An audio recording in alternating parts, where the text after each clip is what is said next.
Sepertinya balok berwarnaku tidak cukup. Apa ini? Apa ini sebuah menara? Kalau ingin melakukan sesuatu, lakukan agar bisa tahan, diuji oleh waktu. Karena kau tidak tahu apa yang akan terjadi. Seperti cerita ini. Dahulu kala ada rubah dan kelinci. Rumah rubah bagus, beres, dan berkilau. Rumah kelinci terbuat dari batang pohon. Tentu saja jika musim semi tiba, rumah rubah langsung mencair. Yang tersisa hanya kubangan air. Dengan basah kuyup, rubah mendatangi rumah kelinci dan berkata, "Kelinci, maukah kau berbaik hati dan mengizinkan aku tinggal di rumahmu?" Kelinci itu sangat baik hati. "Tentu saja boleh, silakan masuk dan anggap rumah sendiri. Yang penting jangan sampai lantaiku kotor ya." Rubah itu pun tinggal di rumah kelinci dan mengeringkan tubuhnya. Dia terlihat sangat licik dengan ekornya yang lebat. Dia melihat dirinya di cermin dan mengaguminya. Lalu kelinci mulai dibuatnya kesal. Telinganya terlalu panjang, matanya terlalu juling, dan ekornya terlalu kecil. Sungguh menggelikan. Maka rubah memutuskan untuk mengusir kelinci. "Pergi dari sini sekarang juga. Kalau aku marah, aku lapar, aku bisa memakanmu. Pergi sekarang juga dan jangan pernah kembali lagi. Ingat itu." Kelinci menyusuri jalan sambil menangis dan bertemu anjing. "Hai mata juling, kenapa menangis?"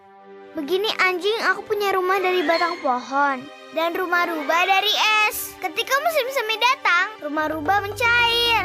Aku biarkan dia tinggal di rumahku, tapi dia malah mengusirku.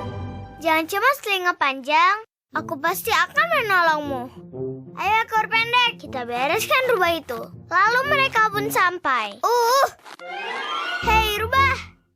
Anjing mulai menggonggong, tapi rubah tidak takut. Dengan tenang, rubah berbaring dan beristirahat. Tiba-tiba dia berseru, "Hei, beraninya kau menggonggong. Aku akan melompat. Aku akan menerkam. Aku akan menangkapmu sampai tidak ada yang tersisa selain bulumu." Dan anjing mulai gemetar ketakutan. Dan dia siap-siap melarikan diri. Rubah melihat keluar jendela dan berkata, "Hei, jangan takut. Masuklah kembali anjing. Rumah ini cukup besar untuk kita berdua. Dan kau mata juling, pergi dari sini." Akhirnya kelinci menyusuri jalan sambil menangis. Dan bertemu serigala. "Hei kelinci, aku ingin memakanmu." "Serigala, aku mohon jangan makan aku. Aku ada lagu untukmu." Dan dia pun bernyanyi, "Wanita tua, lelaki tua, kita tangkap manusia."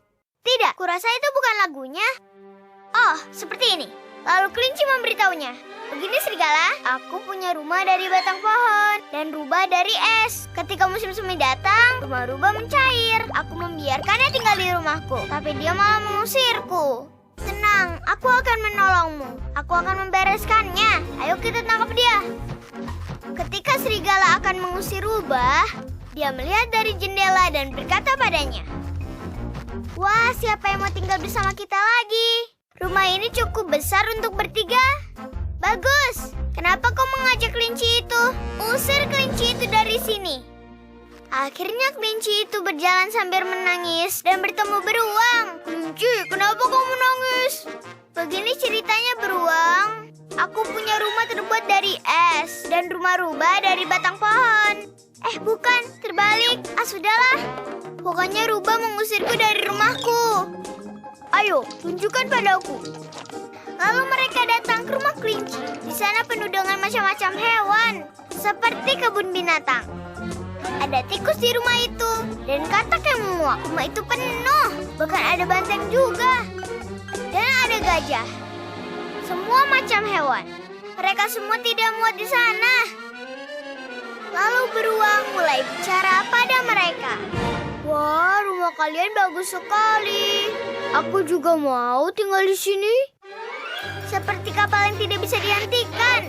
Lalu semua menjadi sangat berisik. Yang kecil mencicit, yang besar mengaum. Dan rumah itu pun roboh. Mereka hampir saling bertabrakan satu sama lain dalam rumah itu. Akhirnya mereka berlarian ke sana kemari. Tapi kelinci itu tidak punya rumah lagi. Itulah maksudku. Kalau kau berteman dengan semua orang, maka kau harus membuat rumah yang besar dan kuat.